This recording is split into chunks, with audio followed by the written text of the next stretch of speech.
بسم الله الرحمن الرحيم. الحمد لله رب العالمين، والصلاة والسلام على رسوله الأمين سيدنا وحبيبنا محمد وعلى آله وأصحابه والتابعين. سبحانك لا علم لنا إلا ما علمتنا إنك أنت العليم الحكيم. اللهم علمنا ما ينفعنا وانفعنا بما علمتنا وزدنا علما. اللهم تقبل منا الصيام والقيام وصالح الأعمال. اللهم اجعل أعمالنا كلها خالصة لوجهك الكريم. مسب جل بتدب يتي الله سبحانه وتعالى Allah taguɗo en o waɗi en julɓe, o nemini en nemaji heewɗi, o okki en cellal, o timminani en tere, o arsiki en horugol nduɗo lewru teddundu, lewru suumaye. yo Allah okko en moƴƴere ko fodi e suumaye kon, o yafano en bakkatuji meɗen, o sellina nawnuɓe ɓen, o danda ɓe nawnali ɓen. aray hande a yewta e toɓɓere nde juutata si Allah lan ɗon jaaɓi, toɓɓere fi tububuye e profitugol e ndu lewru teddundu ɗo ndu tawata ko lewru tububuye, fi en ɓeydu tubugo rutto ko Allah subhanahu wa ta'ala. nonda kam ɓiɗɗo adama kala ko faljowo, ɓiɗɗo adama kala ko bonnowo, ɓiɗɗo adama kala o feggoto e tumaji goo eɗi Allah subhanahu wa ta'ala haɗi mo ɗi, o yawtay keeri ɗi Allah subhanahu wa ta'ala kerani mo ɗi. ko ɗum waɗi nelaɗo sallallahu alaihi wasallam ɓe maki kullu ibni adama khata wa khairul khata'ina at-tawwabun. ɓiɓɓe adama ɓen fof faljay, ko ɓuri moƴƴude noon e ɓiɓɓe adama faljoɓe ɓen, ɓen ɓe tawata si falji tun ɓe ruttoto ko allahu subhanahu wa ta'ala. kono kadi mi fuɗɗade yewtere anden, miɗo toro musidɓe an julɓe wonɓe darde o vidéo e satiɓe daroygol o vidéo. aray miɗo mari suno seeɗa e weldiɗɗo an no mi naɓidi e piiji goo, no feƴƴini hanki o wattina hanki e ɗulle ko Alhasan Ly. miɗo toro on fof mon yen toronomo Allah subhanahu wa ta'ala yafuye. kala daariɗo o vidéo ɗo, partageuɗo o vidéo ɗo, miɗo torimo on du'a ɗo yo toronolon Allah subhanahu wa ta'ala. e fof yen toro Allah subhanahu wa ta'ala yo Allah yaafo Alhasan Ly, yo Allah lamɗo on jalbinanmo ko kabaru makko, yo Allah lamɗo naadum aljanna, o yafanode ndanangal fatiɓe julɓe ɓen, itti ka baba meɗen Adam ha e sakkitotoɗo feƴƴinde on ka hawru leydi ɗo. e si ɗum feƴƴi musidɓe julɓe tedduɓe koye wakkilo hiɗen e lewru suumaye ndu, lewru teddundu, lewru mawnundu, lewru ndu moƴƴereji Allah ɗin ɗuuɗi e nder muɗum. aray noon hindu inne kadi shahru tawba, lewru tububuye. ko waɗi Allahu subhanahu wa ta'ala ko kanko tagi en, o yamiri en piiji, o haɗi en goɗɗi. si on tigi noon yani eɗi Allah subhanahu wa ta'ala haɗi ɗin, ko hani ko yo hittin o tuuba o rutto ka Allahu subhanahu wa ta'ala, o toromo yafuye. ko ɗum waɗi inna Allaha yuhibbu at-tawwabin wa yuhibbu al-mutatahhirin. kanko rabbu samawati wal ardi imo yiɗi tuuboɓe ɓen, ɓe tawata si faljay tun ɓe andita Allah, ɓe andita joomi maɓɓe, ɓe andita enede Allah haɗilan waɗugol ɗum ɗo. Kono wonki ankin foolilan, wonki ankin jiñinilan, wonki ankin duñilan waɗugol ko Allah yamiri kon. E hinole kanko jiya ɗon himo andi Allah hino wawimo. Hino kanko jiya ɗon himo andi lette Allah ɗen heƴata e makko. O hittina, o yawno, hara o nettinali, hara o wiyali on tuma mi tuuboye, o yaccina tuububuye on, o rutto ko Allahu subhanahu wa ta'ala, o ɓoro e bakkatu on, o ninsa, o ɗettana Allah ahadi, o fillitota ko on bone mo o waɗi ɗon. Joni ɗon ndu lewru sumaye ɗo ko lewru tuububuye. Allah no jaɓa tuububuye jiyaɓe makko ɓen ka hawre leydi ɗo e ndu lewru teddundu ɗo. Haray ko ɗum waɗi musidɓe julɓe tedduɓe, hiɗen ƴetta misal e rasulu sallllahu alayhi wa sallam, nde tawno noon ko nelaɗo woni modèle men, ko nelaɗo sallllahu alayhi wa sallam woni ɓe ƴetteten misal e dow muɗum.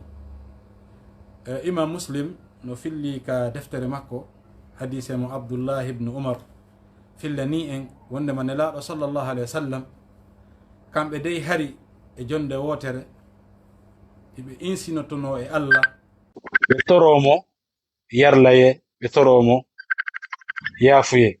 Yimɓe no noddu delance siɗo goɗɗo no wadde direct taw noddumo s'il vous plaît. O ɗum no waɗi haray musidɓe julɓe tedduɓe, nelaɗo sallllahu alayhi wa sallam ɓe makano ya ayuha nnas tubu ila Allah fa in tubu ilayhi fil yawmi 100 marra. ɓe makano kono yo jiyaɓe tuube rutoɗon ka Allah, tuube rutoɗon ka Allahu subhanahu wa ta'ala, wiyo yo yaafo on ko waɗi min miɗo tuuba rutto e Allah ñande o laabi temedere. ɗo ko e jonde kala, e hadisi gono ari e jonde kala ɓe contanteno kaɓe tuubi ɓe rutti ka Allah laabi temedere. Nelaɗo sallallah alih w sallam ɓe Allah yaafani bakkatuji muɗin adiɗi e sakkitiɗi. liyahfira laka Allahu ma taqaddama min dhanbika wa ma ta'akhkhar. Allah yafanike ɓe ƴenanangal bakkatuji maɓɓe ɗin. nelaɗo le Allah harino hiwnoɓe, ino renunoɓe kono ka jannugol en enen ɓiɓɓe adama ɓen, ka andingol en ko honno ɓattorten Allah, ko honno ruttorten e makko. ɓe maki aw haray dey tuube ruttoɗon ka Allah, ko waɗi min miɗo tuuba mi rutto e Allah ñande o e ñande e laabi temedere ma ɗum ɓuri laabi temedere. haray hadisa no ka Imam Muslim no ari kadi ka sunan Abi Dawud, toujours kadi Abdullah ibn Umar filli hadise on, o wi minen meɗen kontanayno nelaɗo e jonde wotere kaɓe tori Allah yaafuye ɓuri laabi temedere. no an e gore e ma joɗorton ɗon ni e kafe ma ɗum ka suudu, nelaɗo sallah sallam embere nden jonde ɗon hiɓe wawi wiide astahfirullah wa atubu ilayhi ɓuri laabi temedere e jonde wotere. ɗum ko Abdullah ibn Umar filla ni en ɗum. ko ɗum waɗi jeyaɓe Allah tedduɓe, en fof hiɗen faljude, en fof hiɗen mari passé, en fof hiɗen mari présent. ettoɗen noon passé men on yeggitenmo, montenmo, surrenmo, irenmo, tuubo ɗe ruttuɗen Allah subhanahu wa ta'ala on iren on ɗon. mapoɗen fi présent on ka wuruɗen ɗo, mapoɗen kadi fi janngo on, ɗum ko laakara ko honno woni royte. amma ka présent ka wuruɗen ɗo koyen eto no wirɗen noon hakkunde men e Allah on hara e majjodirale e makko. si tawi cheytane ɓay kanko ko ɗum o wondirno, la ughwiyannahum, o wondirno o wi Allah si a newnanilan ɓen ɗon ɓe fof maɓɓe mi oñeɓe, ɓe fof maɓɓe mi majjineɓe, ɓe fof maɓɓe mi perdineɓe, si wona jiyaɓe ma seeɗa ɓe suɓiɗa ɓen an Allah. sina jiyaɓe ma seeɗa ɓe tawata ɓen ɗon hiɓe wondi e ma, ɓe andite fiima, ɓe jantoto fiima, hiɓe rewdema bimɓe e kikiɗe jemma e ñalorma, hiɓe toradema, hiɓe huude faabo e ma, hiɓe ɗaɓɓirdema ballal, ko ɓen ɗon tu woni mi wawana. wata jaɓu passé ma on bonnanama hande ma on. surru passé on wuura ko fewndi kon. joni noon wuurugol ko fewndi kon ko honɗum, koye on tigi wuuru e hoore diina kan. wallahi musidɓe, ko ka diina waɗeten number 1, ko ka diina waɗeten yeeso, ko fii ka ɗo diina, ko fii ngal dewal ɗo Allah subhanahu wa ta'ala o tagiri en. anditen ko wonɗen e moɓude ko ɗo acceten, ko wonɗen e moɓude kon wallahi ko ɗo acceten, ko honɗum yaadeten e mum e ko moɓuɗen kon fof koko sakkorɗen fi Allah kon, ko honɗum yaadeten e mum ko ɗiji kuuji moƴƴi, ko honɗum yaadeten e mum ko nde julde, ko honɗum yaadeten e mum ko ka korka, ko honɗum yaadeten e mum ko ɗe golle moƴƴe ɗe Allah subhanahu wa ta'ala yamiri en. ko ɗum waɗi si en junni miijo en ndaaray tawen marɓe ŋariji feƴƴinino, marɓe jawde feƴƴinino, marɓe manasib place ji feƴƴinino, mayde nen accali ɓe, nde accata lanɗo, nde accata laamaɗo, nde accata galo, nde accata miskino, nde accali hay boobo ka tege yumma mum, nde accali hay boobo mo helli faaka. na noon feere ma heɓɗo duuɓi 30, 40, 60 no suti heɓugol bonus ko fawi kon e 70. awa haray change en priorité ji men ɗi, waɗen Allah ko woni gaaya men on, ko woni objectif men on, heɓugo yarla e makko on. kala ko tawi naɓete e yarla e Allah on jokku, kala ko tawi naɓatama ɓattintama e yarla e Allah on e yurmede Allah nden an tigi hiɗa andi kono hiɗa gollude, musidɗo woɗɗito nane moƴƴa. kala ko tawi ɓannete, wallete, yottinoyte, hewtinoyte ka yarla e Allah waɗu. kala ko tawi noon koyo woɗɗintine yurmede makko nden, kala ko tawi kon koyo ɓanne e yiite makko ngen e tikkere makko nden, musidɗo woɗɗito nafoore ala e muɗum, ko lorra heɓoto e muɗum. haray noon eto ɗen no anda ko woni en e jilade kon no ɗuuɗi, ko faala e murtinde kon no ɗuuɗi, ko ino rewɓe, ino jawle, ino otoje, hino geddi, hino weeɓi, ɗum ɗo fof hino faala puuɗudema faade e tikkere Allah nden, faade e yiite makko ngen e lette makko ɗen. ko ɗum waɗi watta en jaɓu hooloɗen salaji men ɗin, tuube ruttuɗen e joomiraɗo on. fiimi bonni no gasa non ɗo fof komin ɓuri marde bakkatu. naam, fiimi yeddi allahu subhanahu wa ta'ala, fiimi falji, fiimi fawnike, ɗum wata wi'u ma wata ɗum hollu mi heɓata yurmede Allah nden, ma yurmede Allah nden haray min on mi taƴike nde. la, Allah lan ɗon o haɗi en taƴagol yurmede makko nden. mahma aduma dhanb, ko bakka to o mawni wo, ko bakka to o janɗi wo, ko haawa ko o waɗa kon fof, haray andu yarla e Allah on, yaafo e Allah on hino yaaji ɓuri ɗum. wallahi man taba taba Allahu alayhi.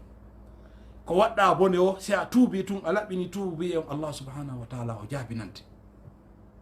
ndaare maku nelaɗo sallllahu alayhi wa sallam, hadise mo Abu Hurairata fillani en, nelaɗo sallllahu alayhi wa sallam ɓe maaki, lawla walladhi nafsi biyadih lawla an tudhnibu la dhahaba Allahu bikum wala jaa biqawmin yudhnibuna fayastaghfiruna Allah fayaghfir lahum. nelaɗo sallllahu alayhi wa sallam ɓe maaki ɓe wondiri Allah on mo wonki maɓɓe kin woni e juuɗe muɗum.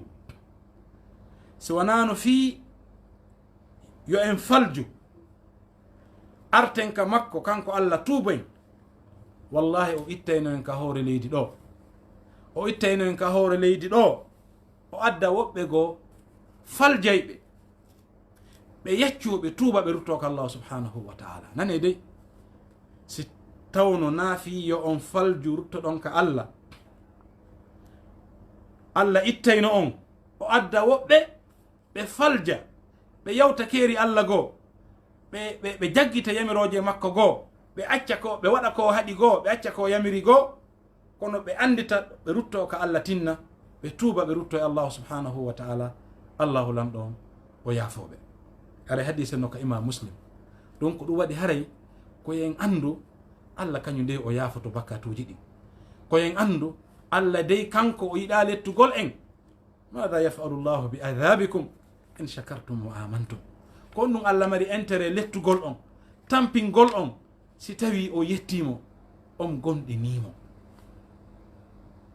wama kana allahu liyu'adhibahum wa anta fihim wama kana allahu mu'adhibahum wa hum yastaghfirun. Allah subhanahu wa ta'ala o daali o lettata jiyaɓe makko ɓen madama annelaɗo hiɗa wondi e maɓɓe, hiɗa taranade ɓe Allah, hiɗa hollude ɓe ko Allah yiɗi kon o yarli.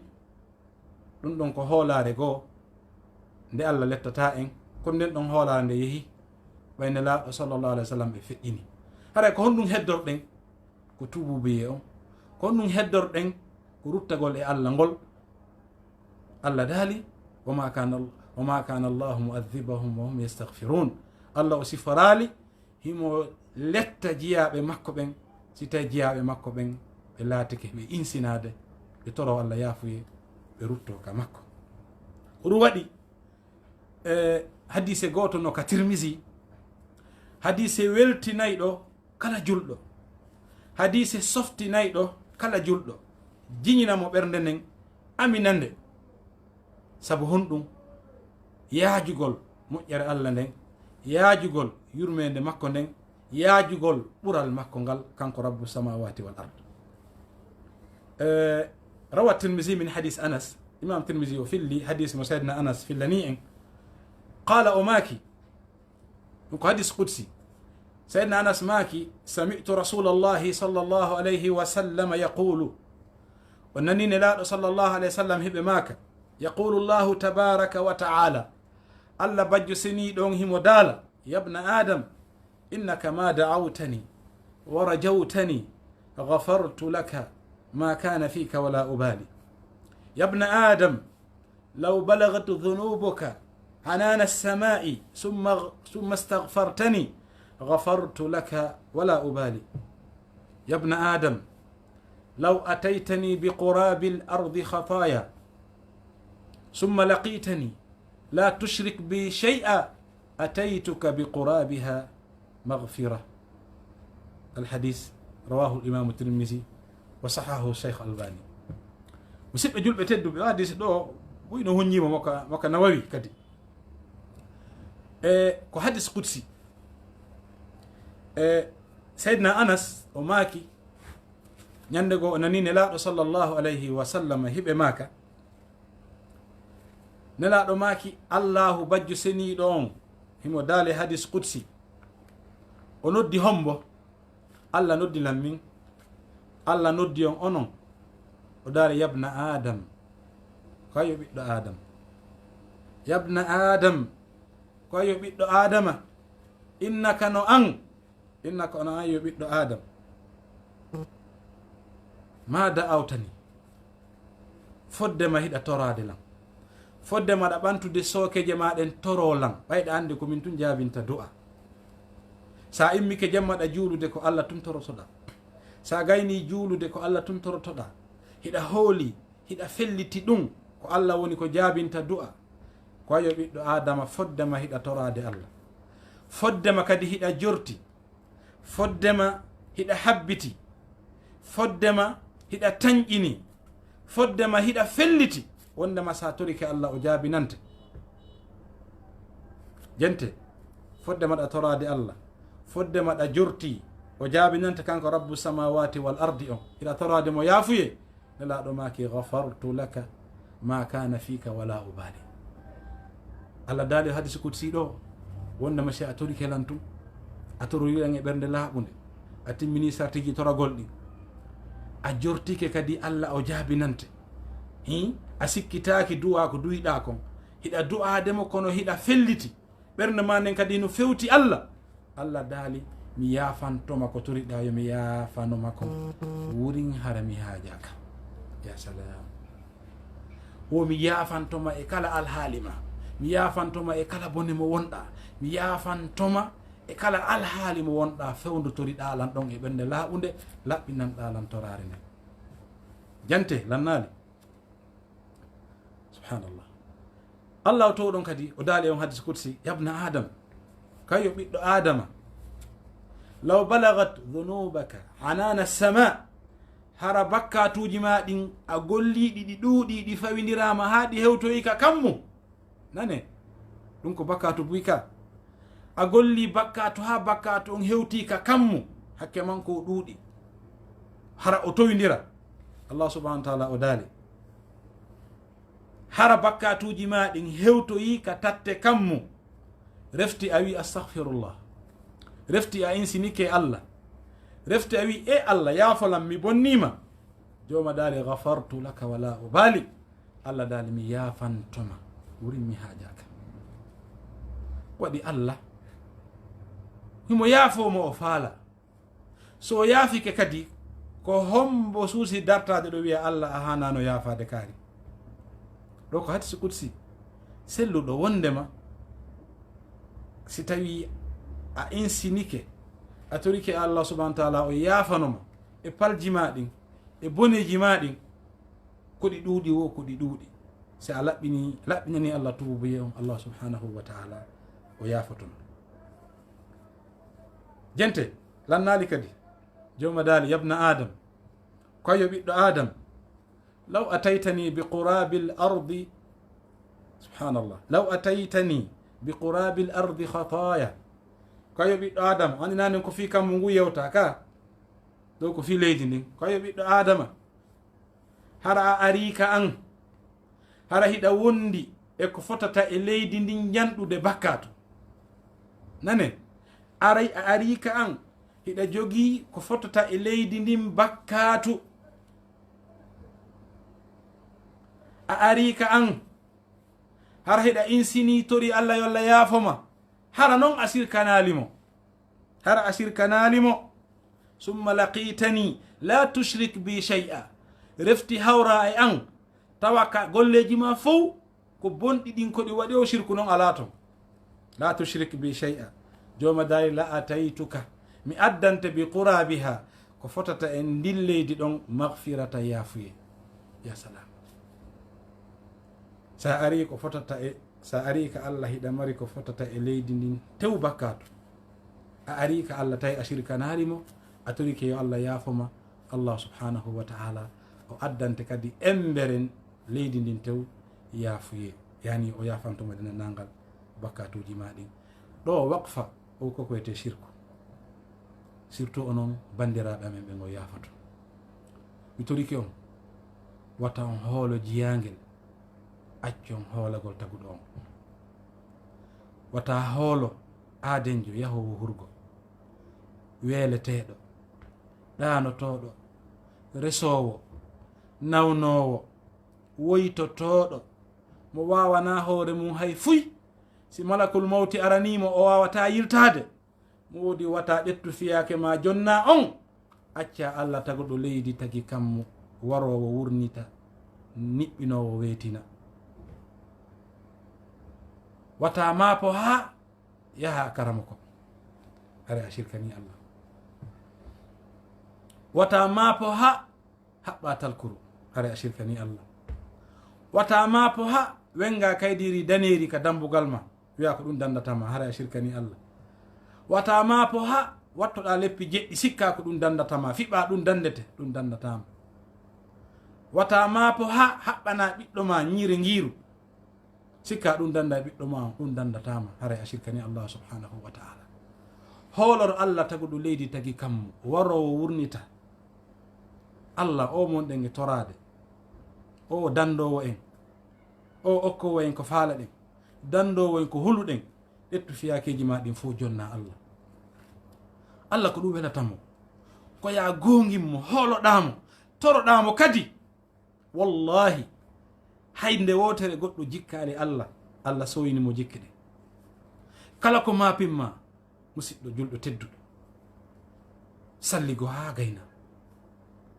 fewta qibla juula darɗe ɗiɗi yankinoɗa e majje fewta e allah e ɓernde laaɓunde wallahi toroɗamo o jaabinante gotum e piiji ɗiɗi ko toriɗamo ɗon kon o okke automatiquement heɓa ma ɗum haɗa masibo no sutanima masido molanago allahu subhanahu wa taala o heedinama e ɗum tammum ɗum ko toriɗamo kon o maranama ha ñande dargal ko ɗum ɓuuri moƴƴude o jonnitama ɗon andi ɗan gurdam ɗan juuta yaafe musidɓe si ben ma heɓali 80 ans soro ma heɓano 90 ans biro ma heɓali 70 ans ceerno a ko ñeñinɗa o heɓata 100 ans. Posez-vous cette question. duuɓi temedere aɗo hikka enen ɗo fof enen wonɓe kawru leydi ɗo ɓen fof haare en ala ɗo duuɓi temedere ɓaawo hikka wonɓe kawru leydi ɗen ɓen ɓurɓe hewde ɓen haare ala ka hawre leydi. C'est ça la vie, c'est ça cette vie mondaine, elle est éphémère, elle ne dure pas. etten fiyake men on hooloren allah subhanahu wa taala waten jaɓu sirkangol mum ndaare ka hadise ɗo allah subhanahu wa taala o daali ko ayo ɓiɗɗo adama si a ari ka an ko fotata e leydi ndin tew bakkatu jeeno yargol beere ñowugol waddidirgol e ko waytata e muɗum kono hara sirkanali allahu subhanahu wa taala wattanen no yiila hay sirku on allah o yaafoto si on tigui tuubi ko fi mayjuɗo e sirku o wonɗen e yewtude si a tuubi e sirku allahu lanɗo on o yaafotoma o wattita kadi bonɗi ma ɗin fof moƴƴereji on gelike si goɗɗo tuubi wallahi o laɓɓinani allah tuubu wiye kala ko yedduno allah kon allahu lanɗo on wattanaymo ɗin ɗon moƴƴereji illa man taaba wa amana wa amila amalan salihan fa ulaika yubaddilu llahu sayyi'atihim hasanat wa kana allahu ghafuran rahima. si wona ɓen tuubuɓe o gongini allah o jokkintinni golle moƴƴe ɗen ɓaawo tuubi joma daali ɓen ɗon tuubuɓe jokkintinni golleji moƴƴi ɗi ɓaawɓe tuubi ɓen ɗon allah wattitay bonɗi maɓɓe ɗin ɗiɓe golli durant les années passées bonɗi ɗin fof no ɗi fotata o allah wattitay ɗi moƴƴi o windane moƴƴere ko allah to wawi ɗum ɗulle wawi gasude wo si on tigui tuubi o ruttike ka allahu subhanahu wa taala. haray rentoɗen e shirku ko hadis qudsi ɗo allah ko daali si a ari ka an a sirkanali lan ko fotata e leydi ndin to bakkato ɓe jaɓɓorte hon ɗum ko fotata e leydi ndin fof yaafuye yo allah subhanahu wa taala yafano en min ɗum musidɓe julɓe tedduɓe. haray noon o tubu biye ko hunde mawnude ko hunde ko andan ɗen hoore men en fof ɗen andi ko wiyete tubu biye en fof ɗen andi ko ninsugol ko on tigui waɗi ko ko hasi kon si tawi gomɗinalno e ɓernde on tigui nen si a toñu goɗɗo ma waɗu jina ma a yaru beere ma kala ko waɗɗa e bonɗi si tawi gomɗinnal ko fanɗi ono e on tigui ninsitay on tigui ninsitay on tigui tuuba rutto e allahu subhanahu wa taala ko adi laawade yo allah arsi koen tuubugo rutto ko allah annadamu tawba elaɗo maki ninse ko tuubu biye sa ninsi ko waɗɗa kon ko tuubu biye joni noon anniyoɗa a wattata sifa on bone ɗon a fillitota koye makko e dendanangal ko heddi e gurdam ma kon si tawi ko haqqe mo joganiɗa yimɓe jonnitaɓe si tawi haqqe on a wawatamo jonnitude ko waɗi anda hon to on tigui woniri ittanamo sadaka toranɗamo allah subahana wa taala anniyoɗa baraji ɗin yo hewtumo kala ko woni ɗon. donc haare musidɓe julɓe tedduɓe no wodi konnguɗi buy ko kanko koɓe yewti fi tubu biye anden allah taw yiɗu en si yiɗuɗenmo neɗɗo goto e salafuna salih o wi'i kuntu adunnu anna al abda huwa alladhi yuhibbu llaha awalan womo sikkuno kanko ko jiyaɗo on yiɗi Allah taw. Allah no yiɗi en ɓuri hoore men, wallahi Allah no yiɗi en ɓuri ko yiɗɗen hoore men kon.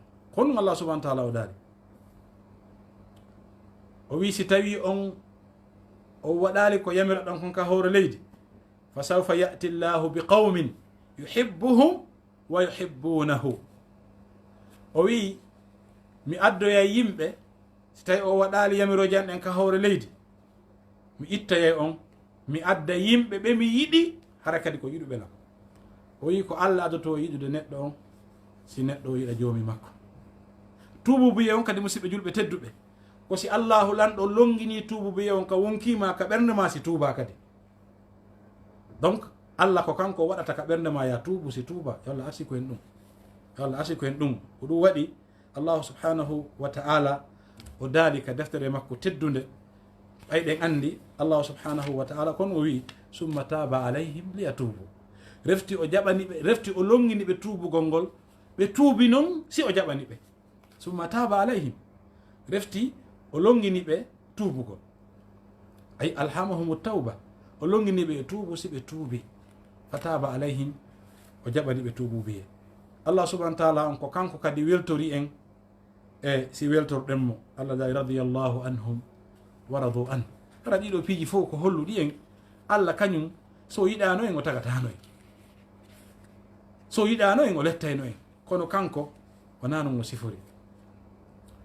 Haray seydna Luqman neɗɗo mo Allah teddini hokki hikma, innitiri hay cortawol ko Qur'an. Allah yewti fi makko wasiyeji moƴƴi ɗi o wasiyi geɗaljo makko on. Hay no jeeya e wasiyeji ko seydna Luqman hewno ma kangol geɗaljo makko on, o wiyeno ya bunayi la tuakhiri tawbata fa inna almawta ya'ti baghta. O winano kayo ɓiɗɗo an wata nennu tuububuye, mayde nende ara e hoore juhal. Musidɓe, wallahi goto e min anda honde tuma mayata. No gasa mi wonɗo e haalde ɗo, mi maya ka mi jooɗi ɗo hata ɗon sutina.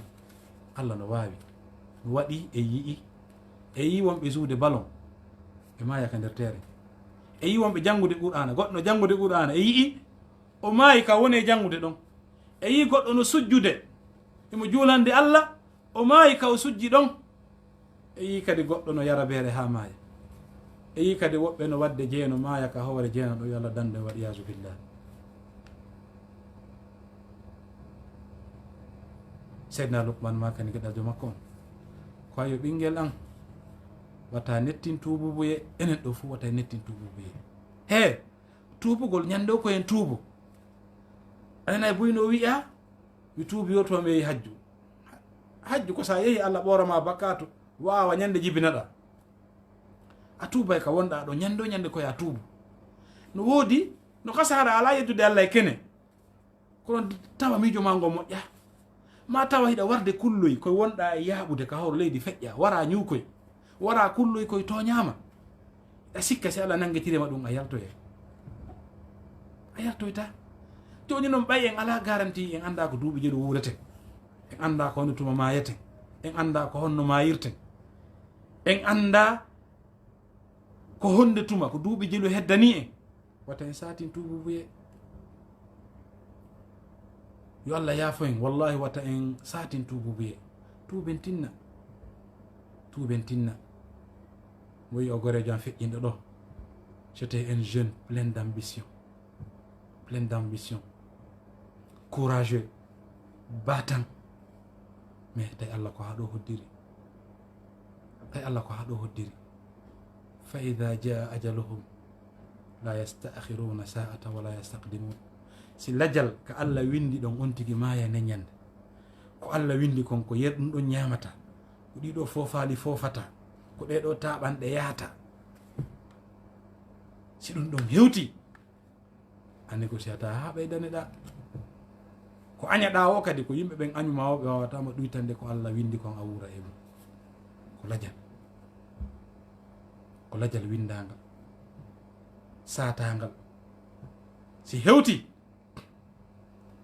annene on a yahi ɓiɗɗo ma on ɗon ta fus a wawanama, ko wawɗa ko ittugol mbuuɗi, doggugol ka laftani wiya docteur wallelan docteur baransa ma pika ma jonna lekki amma ndekki gongol ko Allah amma yiltay yiltugol neɗɗo fokkituɗo lahara hay goto ala hay goto wawa hay goto hattana ko ɗum holli ko en loɓuɓe ko ɗum holli ko Allah no wawi en ko waɗi mo noddi wonototo ha hande wallahi ala noddali goɗɗo ronki yahude ha hande kadi en ɗowtali goɗɗo ka ƙaburu o arti ha hande hay e koyɗol naɓa goɗɗo ka ƙaburu o arta ha hande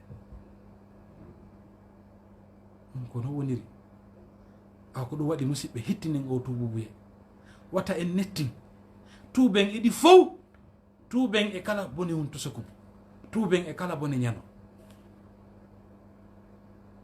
wa tuubu ila llahi jami'an ayuha almuminuna laallakum tuflihun joma daari kono yo gomɗimɓe on fof mon tuube ruttoɗon ka allahu subhanahu wa taala bela jogom heɓa e malore makko nde yo allah okku en yo allah arsiku en yo allah longin en tuubugol tuuben sen tuubi kadi o jaɓano en seydna oumar o maaki kanko ijlisu ila tawabin fa innahum araqu afida jooɗe faade jooɗe takko tuuboɓe ɓen jooɗe takko hewɓe tuububuye ɓen neɗɗo sino tuubude suufan kala ka jooɗi astahfirullah rabbi firlo tub alay e allah yafalam allah mi bonnima allah ɓe letti ɗa andi miɗo yeddudema allah kono ko ki wonki a waɗilan ɗum allah ay ki wonkiyam inna nafsa la amaratum bi suu'i ko ki hodilan ko ki janfilan ko ki ɗaynilan ha mi waɗi ko haɗuɗalan kon ha mi acci ko yamirɗalan kon allah mille mi ala tagoɗo sina an allah ko an jeylan mi ala tagoɗo sina an mi yeddiralima saabu yawagol ma yo allah mi yeddiralima saabu becce an ɗen fuufi mi yeddiralima fi haray miɗo faala heɓde lette maɗe kono walakin sawalat li nafsi on tun ko wonki ankin cuɗinaninmi o bone ɗo wa galabat alayya shiqwati sattere an noppi nden foolinmi wa garrani sitruka almarhiyu alayya foolinmi hodinmi sitre yani sutura ma on ko ɗum ɗo woni ko hodinmi si tawno a watano suuɗade waɗa bone a wattano bone ko waɗi kon goɗɗo hinde no waɗa bone o suuɗoto uyɗa e goɗɗo go yi'umo ɗon e on bone ɗon kono noon yastahfuna min annas hiɓe suuɗade yimɓe ɓen ɓe ala suuɗade allah allah nden suuti en kala ka wonɗen ko ɗum waɗi musidɓe ko ɓay allah no surri on tigui son tigui no yeddudemo allah mi yeddiralima kadi fi ya mi weeɓitagol lette maɗen ɗe heƴata e am allah lette maɗen dandowo alanalan ɗe sina am mi turikema yaafalo ko ɗum waɗi nelaɗo sallllahu alih w sallam ɓe maaki hadise abou hurairata filliɗo hadise en o wi sinano fiyo mi jeye e ɓen ɓe tawata no kambanaka deftere allah suuɗugol gandal ko allah okkiɓe kon mi fillotano kon hadise aba hurairata wi'i o nani nelaɗo sa sallam no fillo egga e joomi maɓɓe wondema si jiyaɗo waɗi bone o andita o yeddi allah o hula o joota o rutto ko allah wonne allah mi yeddima asnabtu zamba mi yeddima allah mi yeddima few mi yeddima yafalam allah mi yeddima yafalam allah daala alima abdi anna lahu rabban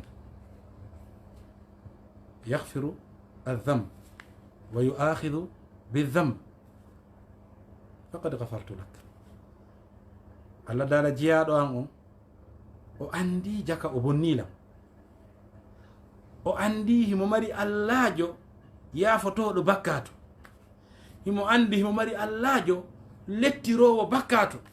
O arire o wi Allah ɓay ko yafoto bakkato yafolan.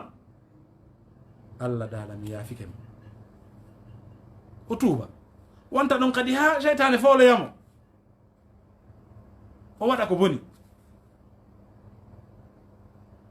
o inna kadi e Allah, o hula, o joota, o tuuba, o inna Allah mi bonnima yafolan. Allah dala jiyaɗo an on andi mo mari allahjo yurmeteɗo yafotoɗo bakkato, mo andi mo mari allahjo kadi nangitirowo bakkato. O wiila yomi yaafo mo, mi yaafike mo.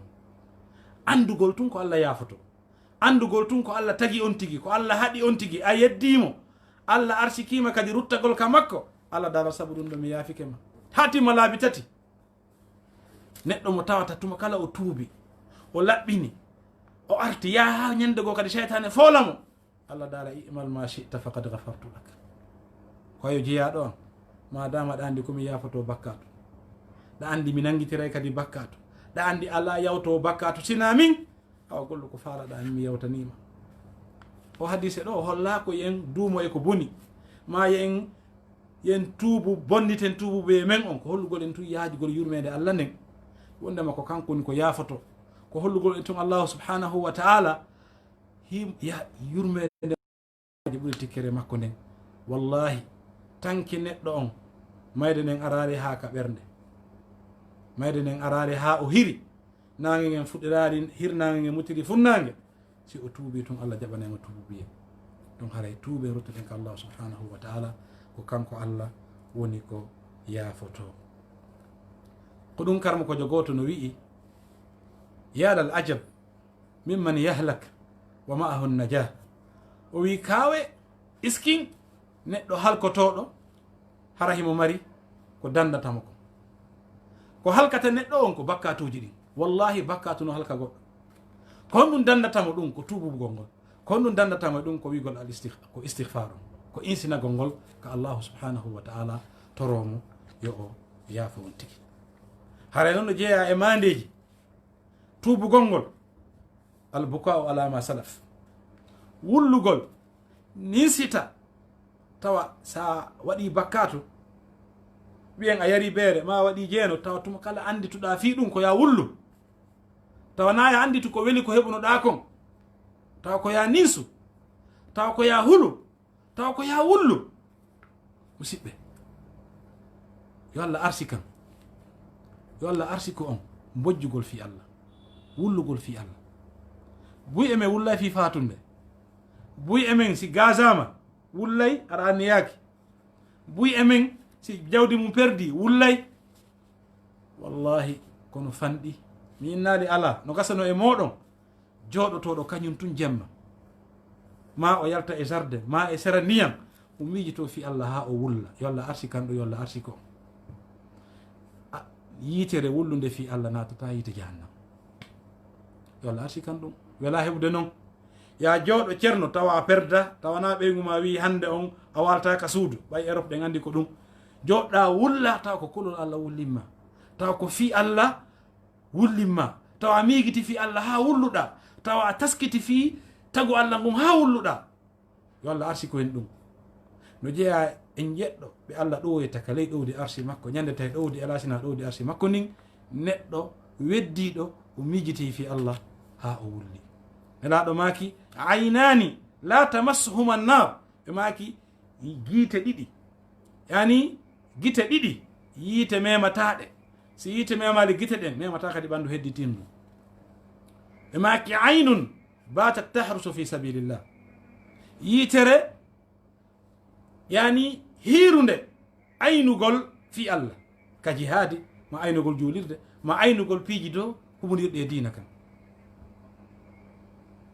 wa aynun bakat min khashyatillah, e yiitere nde andan ɗen hoore men miigitinde fi Allah ha wulli, andita bone mo waɗɗa on, andiɗa ko yedduɗa Allah kon, andita Allah no wonoma nangude ɗon, o wirtama e tageefo ngon fof, himo wawnoma warde ɗon. ɓay goto kala ko maayi mum kon ko ɗum o yimintinte yo Allah dandu en ƴettitegol e ko boni yo Allah okku e battane yettiniɗo en toriki Allah ndeɗen iwa ka hoore leydi ɗo yaha ka makko ɓayma yehen yo Allah ɗettito en hara hiɗen e hoore dewal hara hiɗen sujjanimo ma hiɗen hooranimo ma hiɗen janngude deftere Allah nden ma hiɗen jokkude enɗam ma hiɗen ittude sadaka fi Allah yo Allah okku en battane yettiniɗo yo dandu en battane mo yettinaki. E musidɓe julɓe tedduɓe do jeeya kadi e mandeji e tuubugol ngol alkhawfu min alwuqui fi dambe hula kadi wata yantu en bone mo waɗɗa eɗen bonnude joni noon wata waɗu e bone andita on bone weltoɗa wata waɗu bone yeloɗa kadi waɗitugol on bone ɗon yo Allah dandu en on tigi hula yantugol e on bone ɗon wa hijranu ihwanu suu on tigi sela kadi compagnon ɓe makko c'est mauvais compagnon nelaɗo holli en ɗum e pii misal bon compagnon e mauvais compagnon o piiri misal ɗum honɗum nelaɗo sa sallam ɓe maki ka hamilil miski wa nafiqil kir o jogiiɗo parfum no yeeyude e wonɗo ka mbayla sa jooɗika ka mbayla wifowo biwɗi ɗin so wifi pette ɗen sunnete ma heɓa luuri ma heɓa ndondi ka sa wondi noon e jogiiɗo parfum so okkori on parfum a pompike o urete so o wondi urete awa si a wondi e bonɗo a bonay sa wondi e bomɓe on bonay so wondi e moƴƴuɓe wallahi o moƴƴay wo hollan yeetolan ko an e hombo weldi mi yewtama ko hombo woni an ñande darngal hakke man ko ɗum hulɓini neɗɗo kala mo yiɗuɗa on ko ono moɓidirte an si tawi ko an e arkeli en fufde di en Chris Cross en mawɗo Rihanna en Ariana Grande en tawi ko an e ɓen an ko ɓe yiɗuɗa wallahi ñande darngal nelaɗo maki neɗɗo kala o moɓidete mo yiɗi on yo Allah arso yiɗi ko yo Allah arsi ko en yiɗugol moƴƴuɓe ɓen yiɗen moƴƴuɓe ɓen ñande darngal Allah moɓidira en enen e maɓɓe almar'u ma'a man ahab neɗɗo kala o wondoyay e ɓemɓe o yiɗi musidɓe julɓe tedduɓe si on tigi seli bomɓe ɓen wona yo wontun kañum kadi feere koyo wondo e moƴƴuɓe ɓen wigol ok je vais faire une retraite mi wona min tun mi jillodirta yimɓe ɓen o waye nelaɗo maki julɗo jillodirowo e yimɓe ɓen wonda e maɓɓe ino moƴƴi ɓuuri on neɗɗo mo jillodirta e julɓe ɓen o heɓɓe heɓa nafoore makko haray ko ɗum waɗi koye on tigi selu bomɓe ɓen o wonda e moƴƴuɓe ɓen wiɗen conseil men ko ɓurɗen hannuɗen mantade hande ko bakkatu mum tigi o mawni wo yalla e Allah no tiiɗi ɓuuri bakkatu yon tigi tuubu o laɓɓina tuubuɓe allahu subhanahu wa taala o jaɓay mahma balagat awsarak ko bakkatu ma on foti wo la taqnat wata taƴ yurmede Allah nde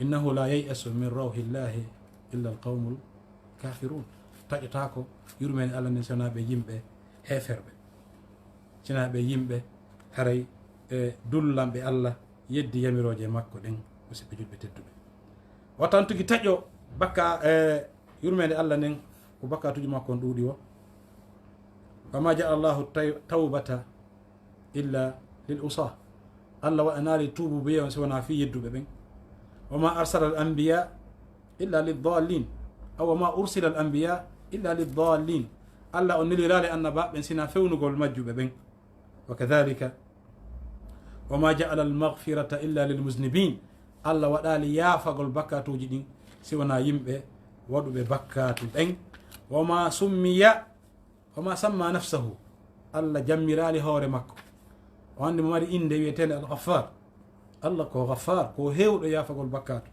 Allah ko tawwab ko hewɗo jabugol tububiye Allah ko afuwu ko yaafotoɗo alkarimu ko tedduɗo ko betejo Allah o sifitorali ɗe inɗe ɗo si wona ko waɗi ko kanko woni ko yaafoto ko kanko woni ko montata bakkatuji ɗi haray noon yo Allah arsi ko en tuubugo rutto ka makko musidɓe julɓe tedduɓe o arsi ka en ruttagol e dina makko ka ruttande labande haray e ndu leru teddundu ɗo ko yen hittin koye wakkilo koye yacco ko lewru suumaye ni.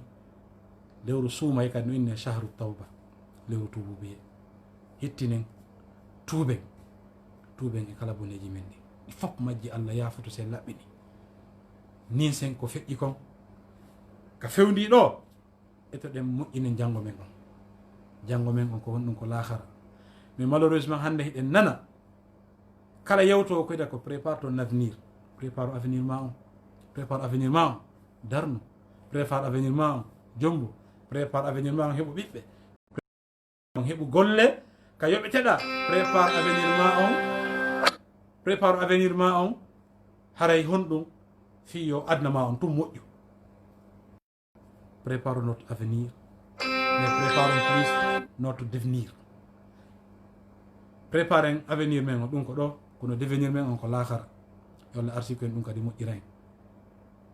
ɗum wawi moƴƴirde e wo si tawi en hettini ɗo en sanki to. ya ayuha allazina amanu ittaqullaha wal tanzur nafsum ma qaddamat li ghad. jomo daari kono yo gomɗinɓe, kono yo gomɗinɓe ittaqullaha hule Allah. yo goto kala e men daari kon ɗum o sakkani hoore makko, kon ɗum o ardnani hoore makko fi janngo.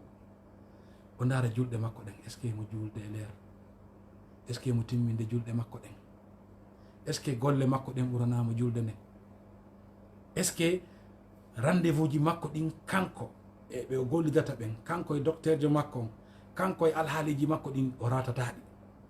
kono rendez-vous makko on kanko e Allah ñande o ñande o ratay, o juulata e leer.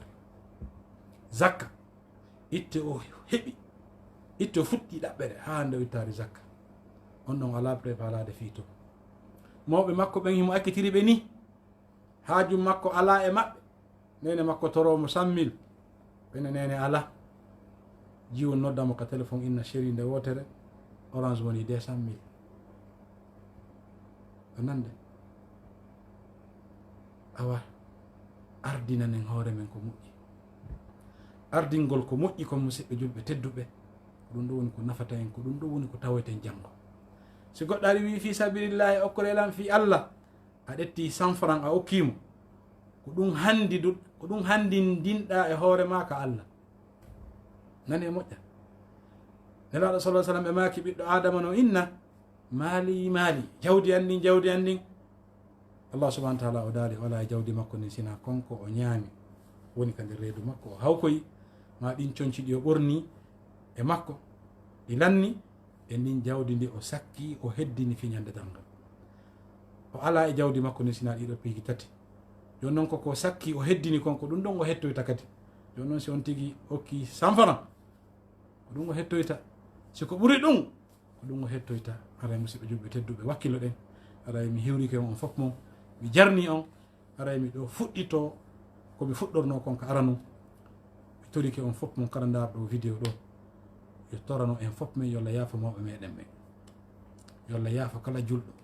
mi toro on fof mon yon hertinan o suka wiyeteɗo Ala Hasan Ly feƴƴinɗo hanki wattina hanki, aray weldiɗo on tigi e feƴƴinɗo no andirɗon noon eno gelorɗon noon fof haali no ka internet.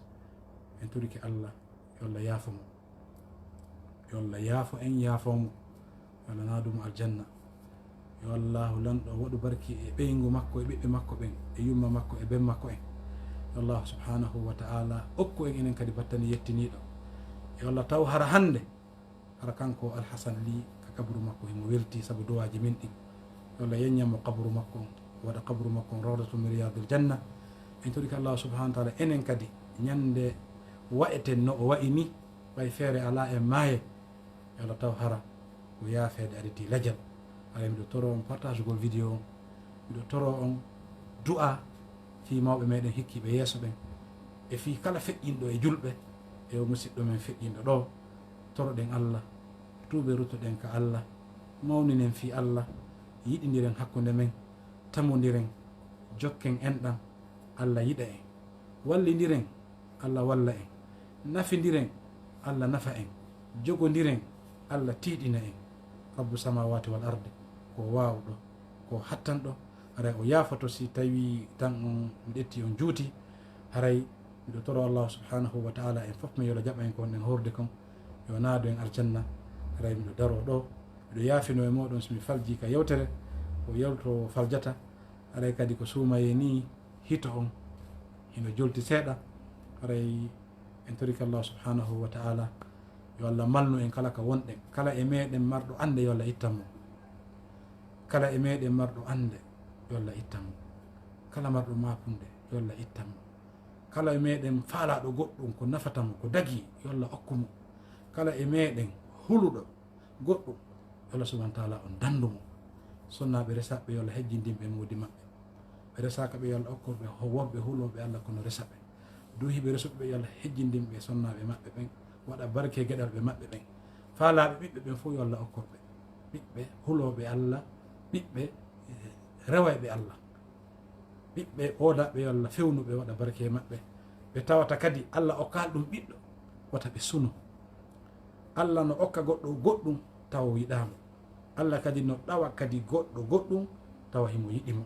yo noon si allah ɗawima hunde toro allah no kasa ko moƴƴere ma o ɗawirma, allah kadi no okkama hunde tawa ko ɓay mo añuma o okkuma nden hunde ɗon. en toriki allah yo okku en kala ko nafata en, yo dandu en kala ko lorrata en.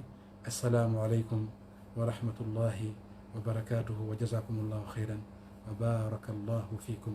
assalamu aleykum wa rahmatullahi wa barakatuh. subhanaka allahumma bihamdik nashhadu an la ilaha illa ant nastaghfiruka wa natubu ilayk. subhana rabbika rabbil izzati amma yasifun wa salamun ala al mursalin walhamdulillahi rabbil alamin.